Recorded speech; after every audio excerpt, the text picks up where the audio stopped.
So I went to work yesterday and everyone was talking about the awesome news that gay marriage is now legal in all 50 states. Hey, that's badass. Nice job, Supreme Court. So this straight dude's gonna celebrate by talking about a movie about male strippers. Seems like the thing to do.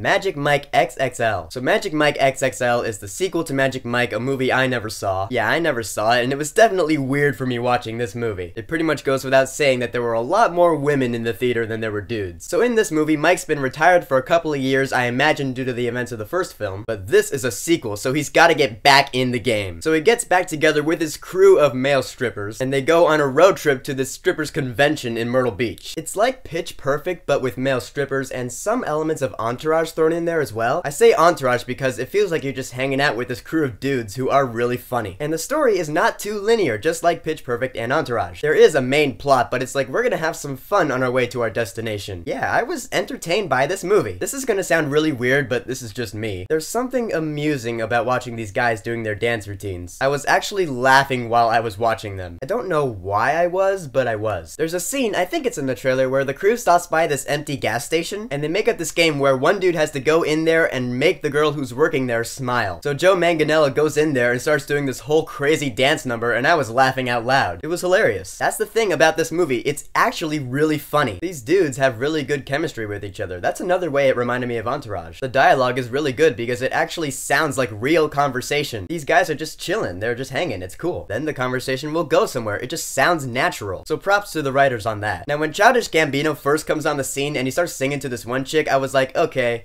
I want to be like that dude. There was something really likable about his character that actually remained throughout the movie. It wasn't just for his intro scene. He's probably my favorite character in the movie. I'm nothing like him, like at all. He's 10 times cooler than I will ever be. But yes, there are some chicks in this movie. First and foremost is Jada Pinkett Smith. She hasn't been in too many things I've seen. She was in that show Gotham, which I quickly stopped watching after a few episodes. But she was great in this movie. She was one of those women who just owns the room just by stepping through the door. She's always been good at playing those kinds of roles, so it's no wonder she was cast. That's what she played in Gotham. And also Amber Heard is in this movie, and she's hot. She plays this new love interest for Mike, and you kinda know how it's going to play out in the end. It didn't serve too much of a purpose in this movie for me. But Magic Mike XXL surprisingly had some fun scenes, a good main crew with some great dialogue. This movie really surprised me. I'm gonna rate it higher than you may have thought I would go. I will say, go see this movie while it's in theaters. I know, it's shocking. The truth is, no straight dude is gonna go see this movie unless they have a girlfriend that drags them to it. I really won't blame you. So Magic Mike XXL, have you seen it? Is it better than the first one? Whatever you think, go ahead and leave a comment. And